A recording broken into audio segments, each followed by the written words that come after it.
little history of how we got involved, because no matter where we have gone to talk about this, people say, well, how did you get involved in this work? Well, first of all, I was invited to Saudi Arabia to lecture in embryology at King Abdulaziz University in Jeddah, Saudi Arabia. And I went there and I gave my lectures, and while I was there, at my suggestion, invited Dr. Prasad and Dr. Johnson to come to Saudi Arabia, and they asked them the same questions, and I purposely didn't tell them my interpretations. I wanted them to give their own. So they did, and their answers were similar to mine. Not only that, and I should say that Dr. Johnson is one of the most outstanding embryologists and teratologists in the United States. We didn't just pick anyone, I picked the best. And in Canada, Dr. Prasad at University of Manitoba, where I spent 20 years, is also an outstanding embryologist who has 3 doctor's degrees, plus membership in pathology. So I picked the very best.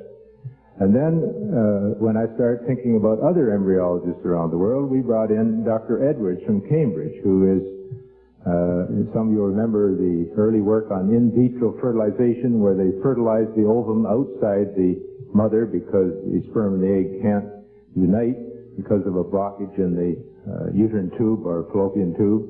And so they have to fertilize it outside the body, and then they put it in. That's called in vitro fertilization. Now, Dr. Steptoe was an obstetrician, and Dr. Edwards was the embryologist and physiologist who were first successful in fertilizing an ovum outside the uterus, or outside the tube, and then putting it into the uterus and having it develop into a baby. And that baby is Louise Brown, who I guess is 12 years old or something now.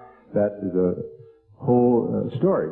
But Dr. Edwards is world-renowned for his early work in this area. So we invited him to Saudi Arabia, and again, he was asked the same questions, and they got essentially the same answers. We also have one of my colleagues from Kyoto in Japan, and although he didn't go to Saudi Arabia, he has been consulted and so on. So we have consulted embryologists around the world for their opinions on these statements in the Qur'an. And it's clear from what Dr. Prasad has said and from all of our work in this area that these statements are correct.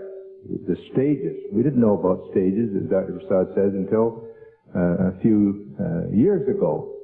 Now we use the stages. We call it stage 1, stage 2. But working with these scholars in Saudi Arabia, we have developed a system of classification which we expect will be used by Muslim medical and other students, health students around the world, because it's a system which follows along with their Qur'an. In fact, the scholars in Saudi Arabia, along with Dr. Prasad, Dr. Johnson, myself, and others, have translated my book. I have a book in embryology, and they took this and they produced a copy of my book with what they call Islamic additions.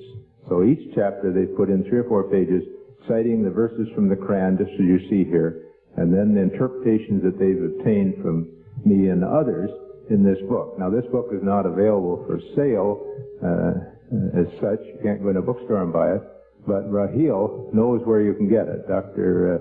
or I should say Sheikh, his name,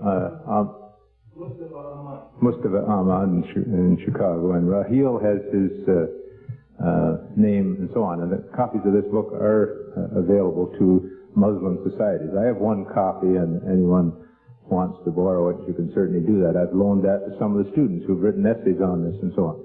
So we have been involved, and we're still involved.